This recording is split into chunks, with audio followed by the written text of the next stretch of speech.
A paz de Cristo para todos, sejam bem-vindos para a lição 2, a aula da lição 2 aqui na classe dos adultos. Estamos tratando do Evangelho de João e o Verbo se fez carne, Jesus, sobre o olhar do apóstolo do amor.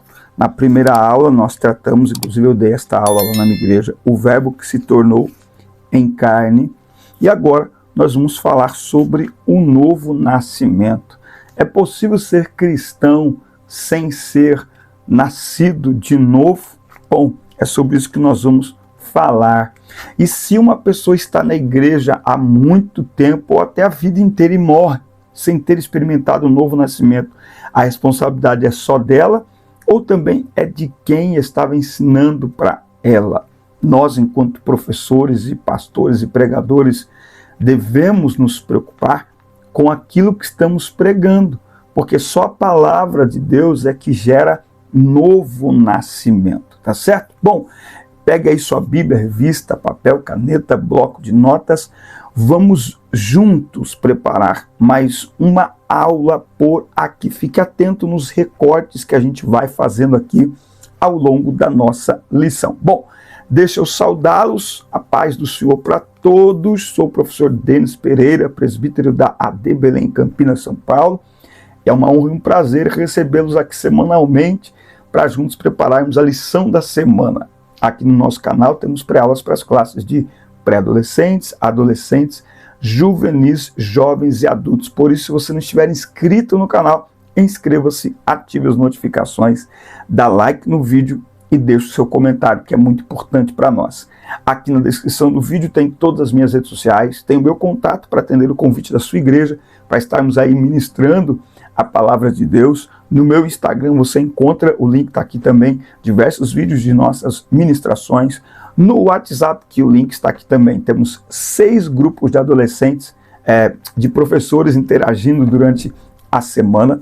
Aqui no canal temos pré-aulas para as classes de pré-adolescentes, adolescentes, juvenis, jovens e adultos. Então, compartilhe o link do nosso canal com todo o departamento da EBD da sua igreja. E 2 avisos e partiu aula. 2 presentes que estão à sua disposição aqui na descrição, nos 2 primeiros links.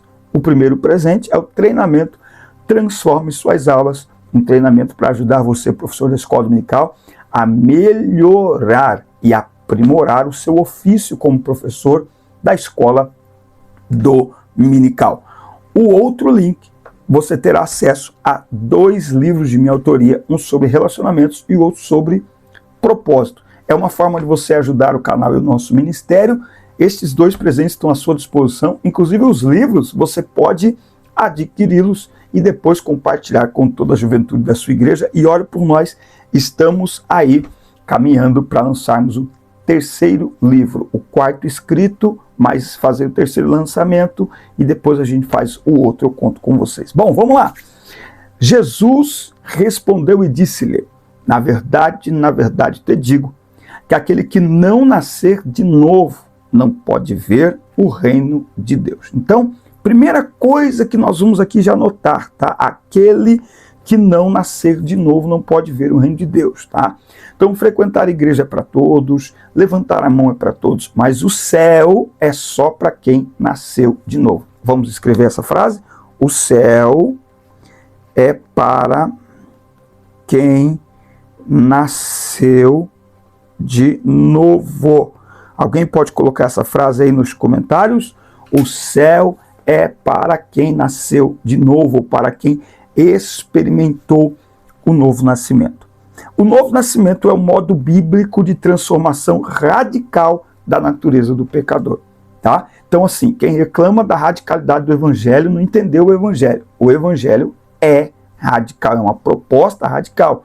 Quem agora está em Cristo, nova criatura é. Se alguém quiser vir após mim, negue-se a si mesmo, tome cada dia a sua cruz e siga-me. Então, o evangelho, por si só, é uma proposta radical. O texto bíblico em classe da leitura bíblica está em João 3, do 1 ao 9 e o versículo 17. 6. Nesta lição estudaremos uma das mais significativas obras do Espírito Santo, a regeneração. Muito top esse comentário. Obra do Espírito Santo. Então já tem spoiler da aula. Quem produz em nós o novo nascimento? O Espírito Santo. Agora, é importante dizer que ele produz isso em colaboração com o homem.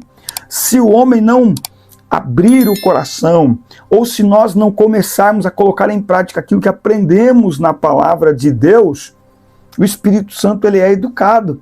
O Espírito Santo é um gentleman, né? O Espírito Santo ele não chega chutando a porta não, tá? Então essa obra de regeneração do Espírito Santo, ela é produzida em nós quando nós damos a ele liberdade. Interessante isso, né?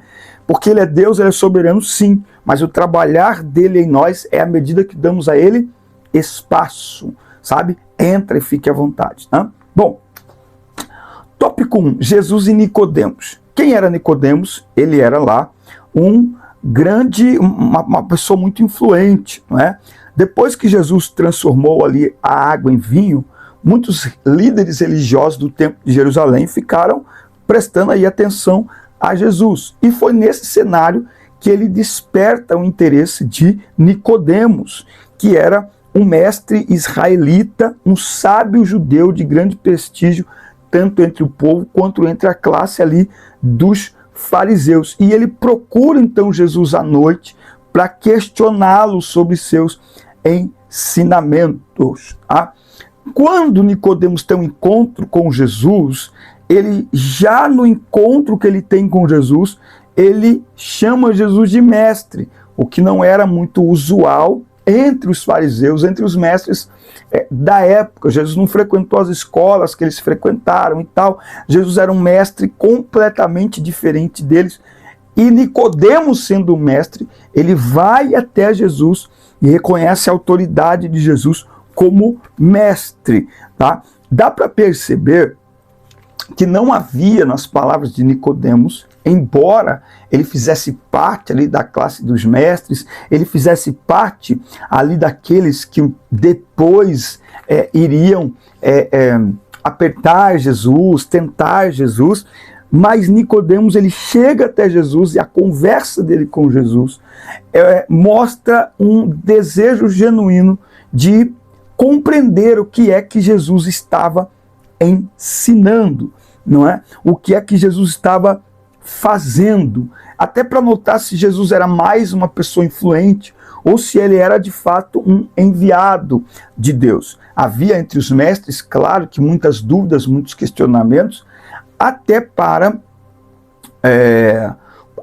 detectar os enganadores que sempre surgiam e que sempre surgem.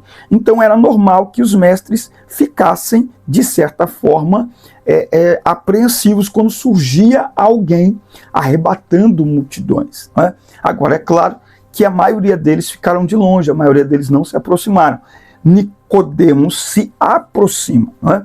Então, Jesus tem uma conversa muito amigável com Nicodemos e apresenta a ele o conceito de nascer de novo e nascer da água e do Espírito para poder ver o reino de Deus.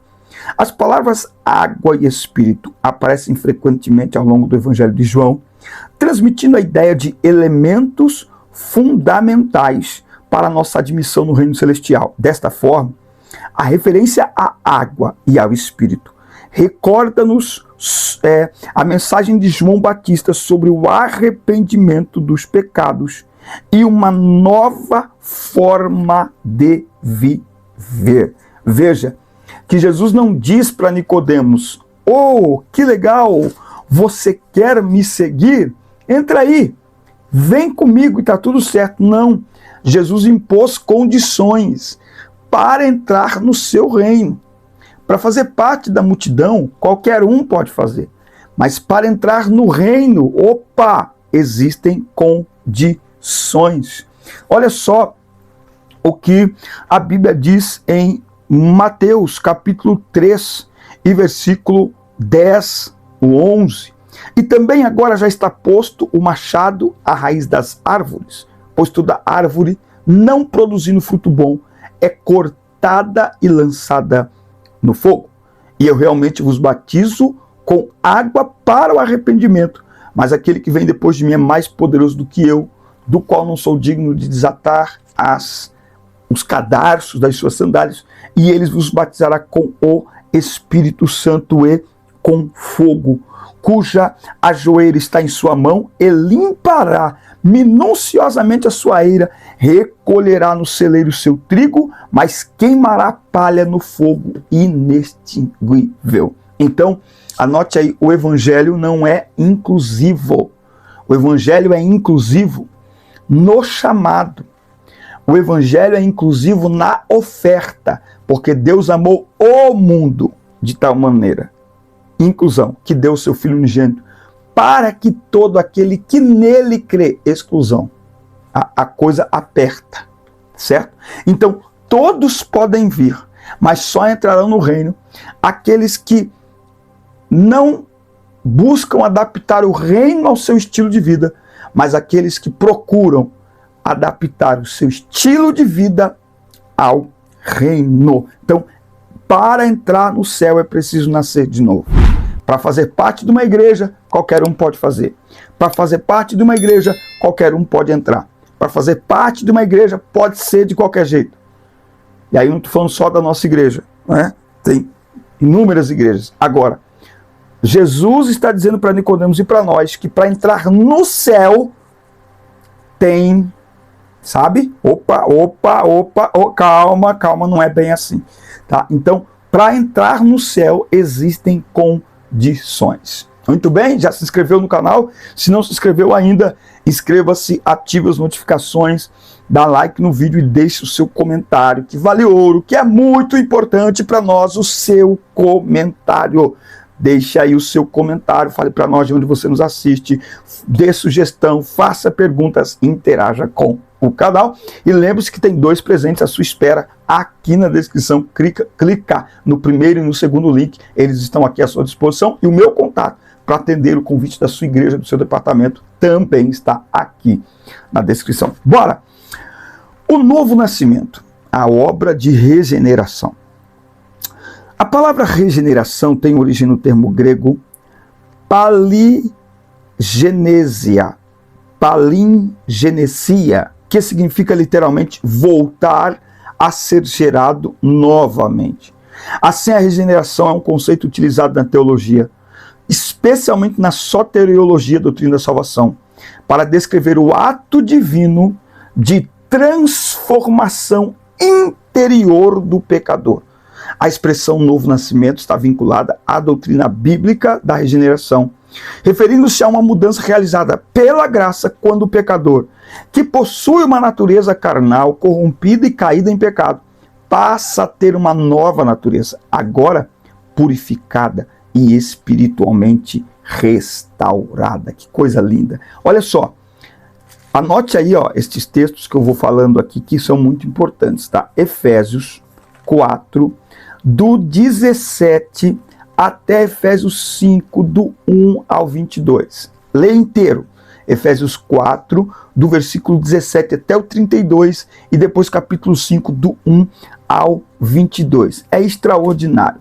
Depois tem uma turma aí que eu acho que eles riscaram a Bíblia, rasgaram a Bíblia, não é possível, tá? Bom, depois, leia o livro de Colossenses, assim, é difícil pegar um capítulo só, né, para ler, mas leia Colossenses capítulo 3, para ver se combina, aceitar a Cristo e viver do jeito que se quer, e viver de qualquer maneira. Olha só o que diz, só uma palhinha aqui do que diz Colossenses 3 e 9, eu fico empolgado. Mas agora, despojai-vos também de tudo, da ira, da cólera, da malícia, da blasfêmia, da comunicação obscena da vossa boca. Não mintais uns aos outros, pois já vos despistes do velho homem com os seus feitos, e vos vestistes do novo homem, que se renova para o conhecimento, segundo a imagem daquele que o criou. O que é isso? O que é abandonar o velho homem? Vamos lá. O que significa abandonar o velho homem? Vamos lá, para você responder aqui embaixo. O que significa abandonar o velho homem? Abandonar o velho homem é abandonar as práticas da carne. É abandonar a prática usual do pecado. É mudar de comportamento pelo poder do Espírito Santo e da palavra de Deus. Então, é mudar de comportamento. Aí tem um outro texto aqui, que é Tiago. Vamos ver esse texto de Tiago, capítulo 1, versículo 18. Vamos ver esse texto? Tiago. Onde está Tiago na minha Bíblia, gente? Meu Deus do céu. Aqui. Tiago 1, versículo 18. De sua própria vontade, gerou-nos pela palavra da verdade, para que fôssemos como primícias das suas criaturas. Versículo 21 de Tiago 1. Portanto, rejeitando toda imundícia e superfluidade de malícia, recebei com mansidão a palavra em vós enxertadas, a qual pode salvar as vossas almas. Então não existe evangelho que não tenha como pressuposto, como condição para entrar no céu, que não leve em conta o novo nascimento, que não leve em conta mudança de vida. Essa é a proposta básica do evangelho, basilar do evangelho, essencial do evangelho. Se você tirar novo nascimento do evangelho, você não tem evangelho. Você não tem a exclusividade do evangelho. O evangelho, sem novo nascimento, sem essa proposta, ele se torna uma crença comum, igual a todas as outras, que é um grande desafio para a igreja hoje.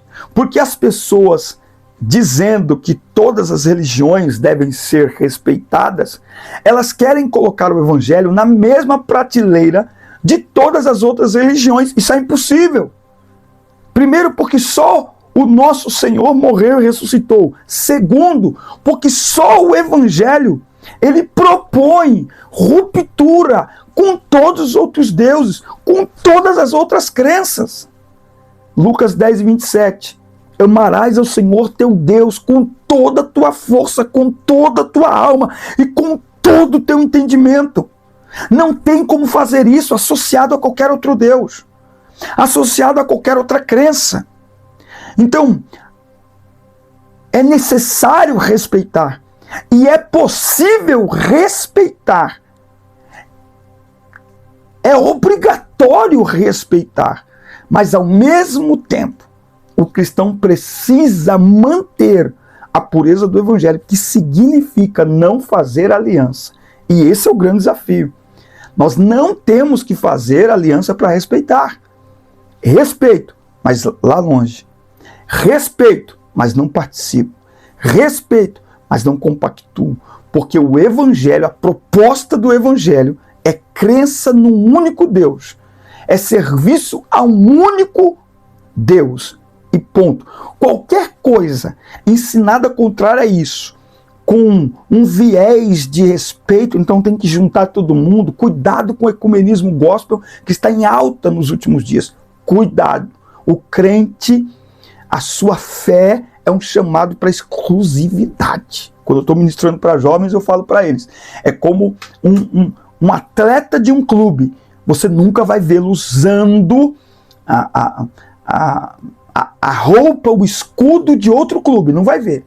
Você nunca vai ver um jogador da seleção brasileira usando uma camiseta da seleção argentina. Você não vai ver. Porque não pode. Está implícito em tudo que ele carrega, em tudo que ele representa, a seu evangelho. Então, há respeito, mas nós não vestimos a camisa, nós não fazemos aliança com nenhuma outra crença, com nenhuma outra religião e, portanto, com nenhum outro Deus. Então vocês são chatos. Então nós somos chatos. O evangelho é chato para quem quer viver misturado.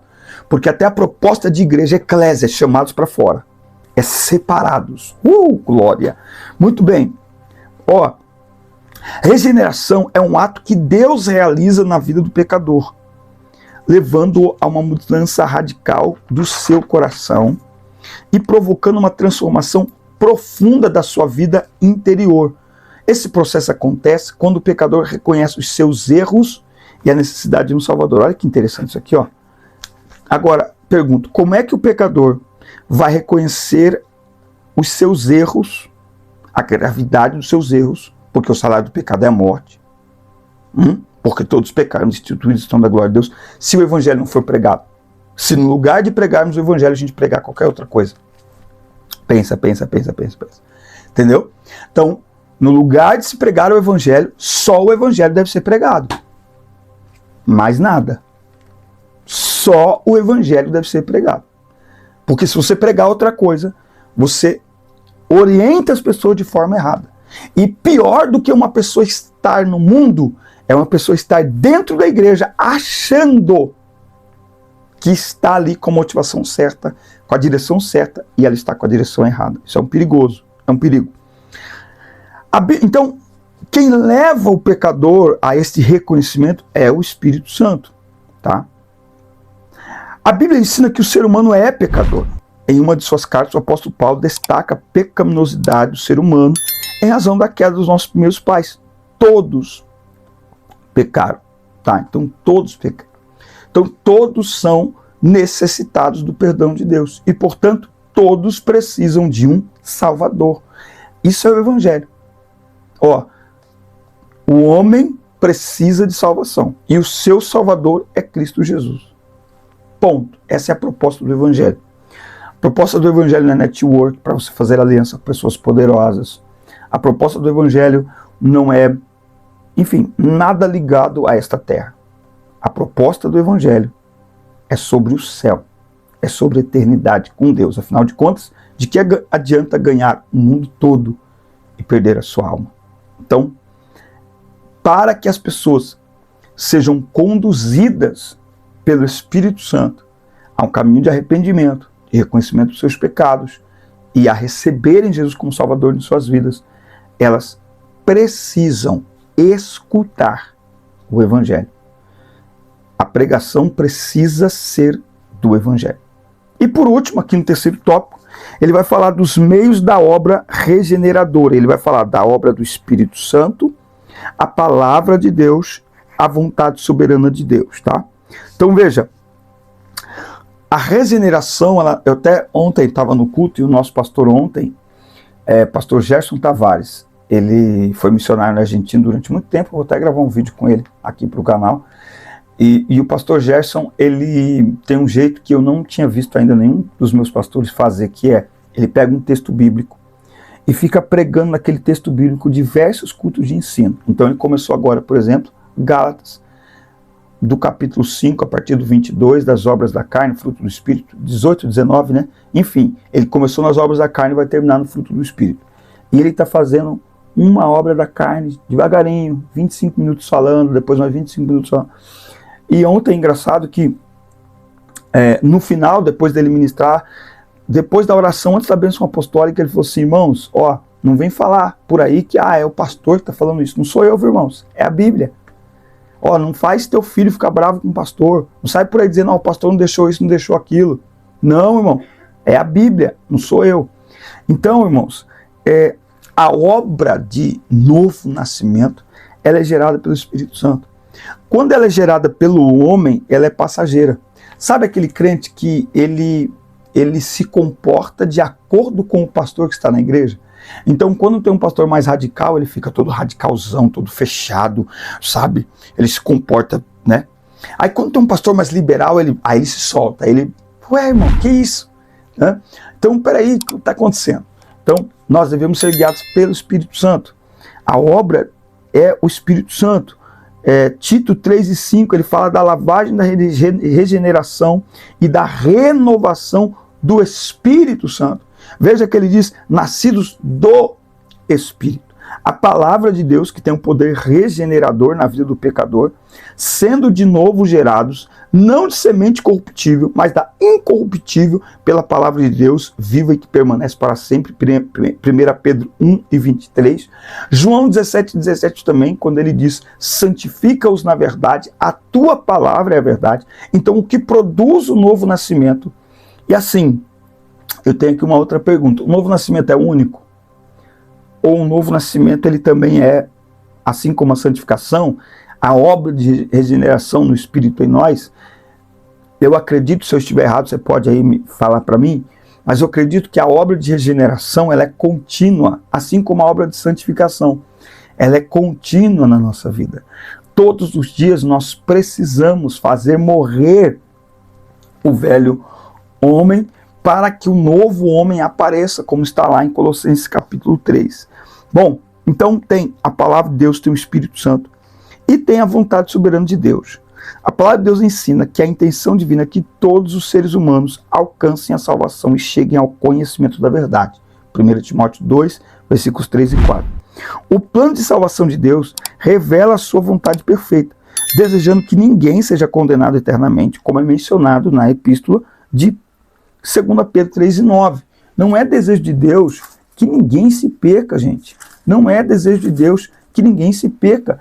O Senhor não é tardio a respeito de sua promessa, ainda que alguns homens a tenham por tardia, mas é longânimo para conosco, não querendo que nenhum se perca, senão que todos cheguem ao arrependimento. Então, o desejo de Deus é que todos cheguem ao arrependimento. No entanto, segundo a sua vontade permissiva, as pessoas têm a liberdade de fazer escolhas, decidindo se buscam ou não o perdão divino e, por consequência, a vida eterna. Logo, o ser humano não pode escapar da sua tomada de decisão. Então veja, todo o caminho para um novo nascimento e, portanto, todo o caminho para que nós possamos entrar no reino, todo o caminho está preparado. Cabe a cada um de nós trilharmos esse caminho, o caminho do novo nascimento, que é o caminho da renúncia, mas também é olhar o caminho... Qual que é a palavra contrária à renúncia? Eu não sei, enfim. É o caminho da renúncia, mas também é o caminho de agradar a Deus. Então, nós precisamos encontrar prazer em agradar a Deus, né? Porque senão, o evangelho é só renúncia. Não, o evangelho é renúncia, mas ele também é um chamado para agradar a Deus, né? Então, o verdadeiro salvo em Cristo Jesus, ele não sente falta daquilo que ele renuncia, porque ele está concentrado em agradar a Deus. E ele tem prazer em agradar a Deus. Como diz o salmista no Salmos 1, antes tem o seu prazer na lei do Senhor e nela medita dia e noite. Então, não é só sobre abandonar coisas, mas é sobre abraçar algo que nos preenche de tal forma que aquilo que é terreno, que aquilo que desagrada a Deus não faz mais sentido, não tem graça mais, perdeu a graça. Porque a gente encontrou uma nova fonte de prazer na nossa vida que não está mais atrelada às coisas da terra, ela está atrelada às coisas do céu. Amém, meus amigos? Forte abraço, assista, curta, compartilhe, inscrevam-se no canal e até o nosso próximo encontro. Deus abençoe todos vocês. Deus abençoe.